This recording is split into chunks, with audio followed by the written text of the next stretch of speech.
बार बार discussion के बावजूद ये कॉमन ऑब्जर्वेशन है कि प्रोटीन की डेफिसिट हमारे देश में इंडिविजुअल्स में काफी ज्यादा है। ये जो प्रोटीन की डेफिसिट है उसके बहुत सारे कारण हो सकते हैं उसमें, लेकिन अज्ञान भी हो सकता है कि प्रोटीन कहां से मिलेगा, इन प्रोटीन क्या प्रॉब्लम कर सकता है। पर्टिकुलरली इन अ कंट्री जहां वेजिटेरियन डाइट बहुत ज्यादा है तो जो प्रोटीन की डेफिसिट होने की संभावना है वो हमेशा ज्यादा होती है।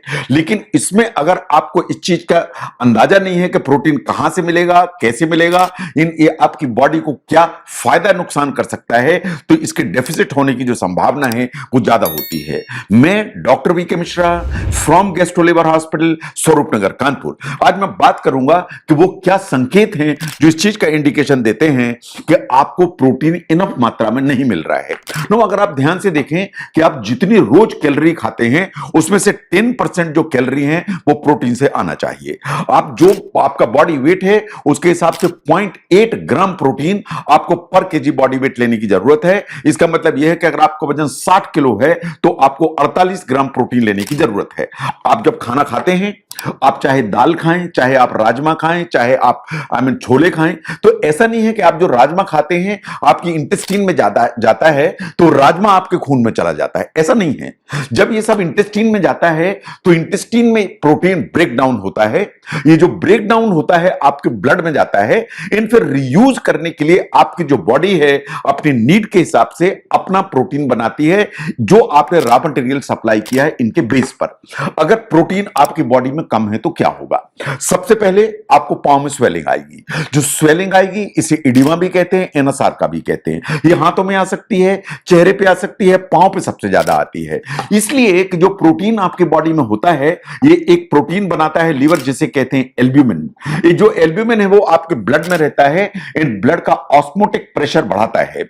अगर आपकी बॉडी में एल्ब्यूमिन कम है तो ऑस्मोटिक प्रेशर कम होगा, तो ब्लड में से जो पानी है वो लीक करके आपको इस तरह का एडिमा आएगा। इसका मतलब यह है कि प्रोटीन कम है तो एल्ब्यूमिन कम होगा, तो ऑस्मोटिक प्रेशर कम होगा, तो स्वेलिंग आ जाएगी। तो इसलिए अगर आपको स्वेलिंग आ रही है बिना किसी काम के, या शाम के समय आपको लगता है कि आपको पांव में स्वेलिंग है, तो एक बार ध्यान से देखिए कि कहीं आपको प्रोटीन की कमी तो नहीं है।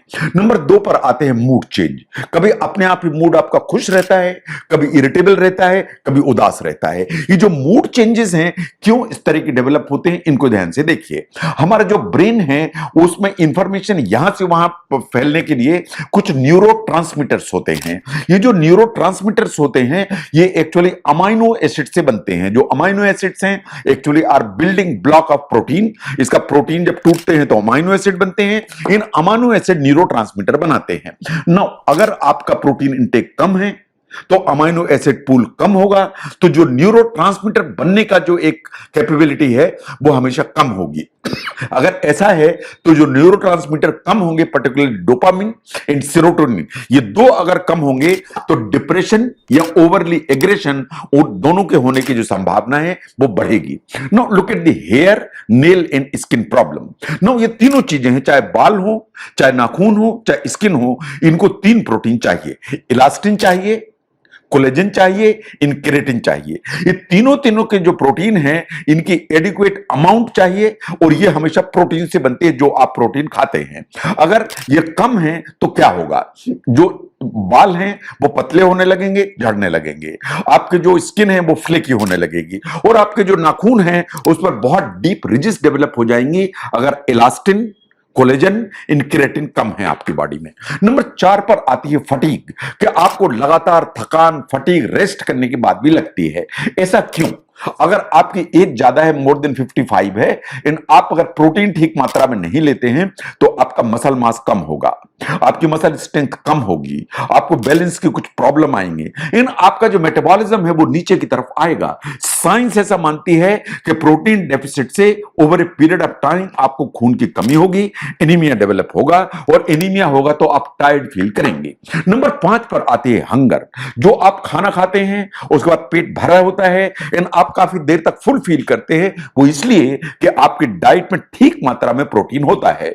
आपकी जो डाइट है उसमें कार्ब्स होते हैं, फैट होते हैं, प्रोटीन होता है। लेकिन अगर आपने प्रोटीन कम खाना खाया कम खाया खाने में, तो रेगुलर मील लेने के बावजूद भी आपको फिर लगेगा थोड़ी देर में कि भूख तो मुझे फिर लगी है। इसलिए एक स्टडीज ऐसा मानती हैं कि जो फूड आइटम्स हैं जिसमें प्रोटीन ज्यादा होता है वो आपको काफी समय तक फुल एक फीलिंग की देता है, जिससे आपको बार बार भूख नहीं लगती है। नंबर 6 पर आती है वुंड हीलिंग।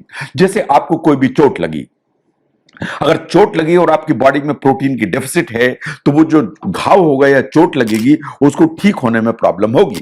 इसलिए कि अगर प्रोटीन आपकी बॉडी में कम है तो कोलेजन आपकी बॉडी में कम बनेगा। कोलेजन कम बनेगा एंड कोलेजन चाहिए किसी भी घाव को सूखने के लिए, कनेक्टिव टिश्यू को रिपेयर के लिए कोलेजन चाहिए, और अगर कोलेजन कम है तो जो हीलिंग की प्रोसेस है वो हमेशा स्लो होगी। नो, अगर आपको लगता है कि आप बार बार बीमार हो रहे हैं, बार बार आपको सर्दी खांसी जुकाम हो रही है, बार बार आपको रेस्पिरेटरी इंफेक्शंस हो रहे हैं, इसका मतलब यह है कि आपकी इम्यूनिटी कम है। नो, अगर आप ध्यान से देखें कि जो इम्यूनिटी है उसमें के लिए जो एंटीबॉडीज चाहिए वो अमाइनो एसिड से बनती हैं। इसका मतलब यह है कि आपका जो ब्लड है उसमें अमाइनो एसिड का पूल होता है, उस अमाइनो एसिड से एंटीबॉडीज बनती हैं जो इम्यून जो सिस्टम है उसका हथियार होती हैं। अगर आपकी बॉडी में एंटीबॉडीज कम है तो क्या होगा? एक्चुअली एंटीबॉडीज का काम है कि आपके जो व्हाइट ब्लड सेल्स है उनको एक्टिवेट करें, जो भी आपको वायरस या बैक्टीरिया या टॉक्सिन्स जो अटैक कर रहे हैं या परेशान कर रहे हैं या नुकसान कर रहे हैं उनको फाइट ऑफ करें, इन अलग करें।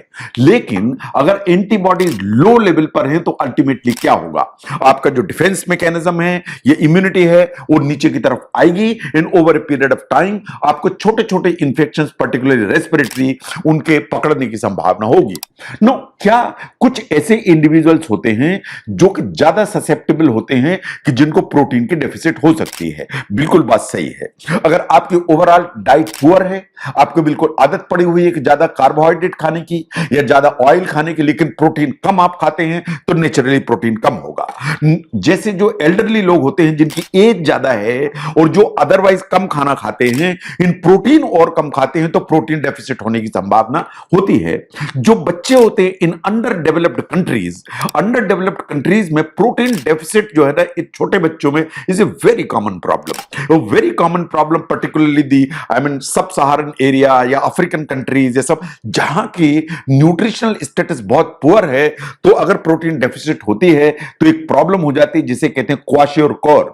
हमारे देश में भी आज से 40 साल पहले, 50 साल पहले इन बच्चों में जो क्वाशियोरकोर एंड मरास्मस ये प्रॉब्लम बहुत कॉमन थी, but over a period of time जैसे न्यूट्रिशनल स्टेटस कंट्री का बेटर हुआ तो इसका इंसिडेंस कम हो गया। लेकिन all those under developed countries जो सब सहारन बेल्ट में हैं, this is a very major problem. No, natural जो डिसास्टर्स हैं, जो फेमाइन हो जाता है, अकाल पड़ जाता है, ये सबसे ज्यादा हिट करता है तो बच्चों को हिट करता है। इन प्रोटीन डेफिसिट होती है मेल न्यूट्रिशन में एंड अल्टीमेटली क्वाशियोरकोर डेवलप हो जाता है। No, what about athletes? जो एथलीट्स हैं उनको डबल द अमाउंट ऑलमोस्ट लेने की जरूरत पड़ती है, बिकॉज आप जितना एक्सरसाइज करते हैं तो मसल का जो रिपेयर है उसके लिए आपको ज्यादा प्रोटीन का रिक्वायरमेंट होता है, तो वो आपको अपने डाइटिशियन से बात करने की जरूरत है। तो अगर हम ध्यान से देखें कि अगर आप एडिक्वेट प्रोटीन नहीं लेते हैं तो बॉडी बहुत सारे संकेत देगी आपको। इन संकेतों को आपको पहचानने की जरूरत है। हर चीज को नजरअंदाज करना ठीक नहीं है। उन संकेतों को पहचानें और संकेतों से एक ऑब्जर्वेशन डिराइव करें कि कहीं ऐसा तो नहीं है कि आपका जो डाइट है उसमें फूड इंटेक में प्रोटीन की मात्रा कम है। अगर ऐसा है तो आप अपने डाइटिशियन से बात करें, अपनी डाइट को रीस्ट्रक्चर करें, इन प्रोटीन की मात्रा को बढ़ाएं, ताकि ये जो छोटे छोटे प्रॉब्लम्स बॉडी में हो रही हैं ये सामने ना आने पाए। तो जो प्रोटीन कितना जरूरी है बॉडी के लिए, अगर कम है तो वो क्या आपको परेशानी में खड़ा करेगा, उसको समझने में इस वीडियो ने हेल्प किया, जरूर शेयर करें। मैं doctor VK Mishra from gastro liver hospital, Swaroop Nagar, Kanpur. Thank you very much.